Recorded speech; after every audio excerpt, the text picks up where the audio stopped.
It often takes time for change to happen within a client. And often we might get impatient throughout that process. We know we're saying the right things. We know we're helping them. We know we're doing the right interventions, but that change may not be apparent in that client as they come with presenting problems that sound very similar. However, it can help to remember that learning takes time. There's a process to how we all learn. We go from that place of unconscious incompetence, where we don't know what's going on, which is where most people arrive in the coaching scenario. It's why they've come to seek guidance and help and a sounding board.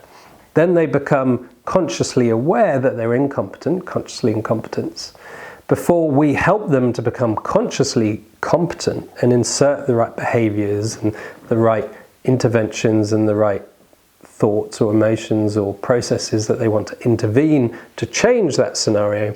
And then with enough time and practice and good sleep, it becomes unconsciously competent, where it becomes a natural form of behavior for them. They start choosing that electrical signaling over other neurological patterns, and that habit becomes entrenched. But that process takes time. And there might be multiple layers of the onion to their awareness and how they see things. So as a coach, it's quite important to respect that process. Understand it's not just a mental process. There's a neuro-psycho-physiological process going on which takes time. And the more we can help them assess how their body is sensing that. How is their embodied knowledge going through that process, not just mental knowledge. We might have a great conversation with our coachee and then it's almost like they've forgotten it as they come back with similar behaviors. And it might not be that their knowledge is absent.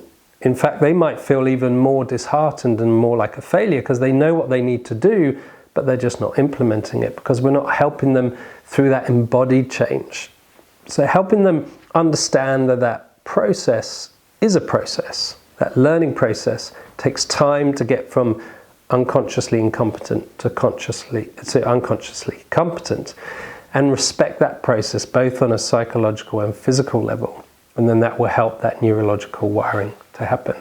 So give yourself a break and give your coachee a break and help them understand that change doesn't happen overnight. Whilst there are quick wins in coaching, deep change, integrated change does take time and continued effort to move from that consciously competent to that unconsciously competent phase.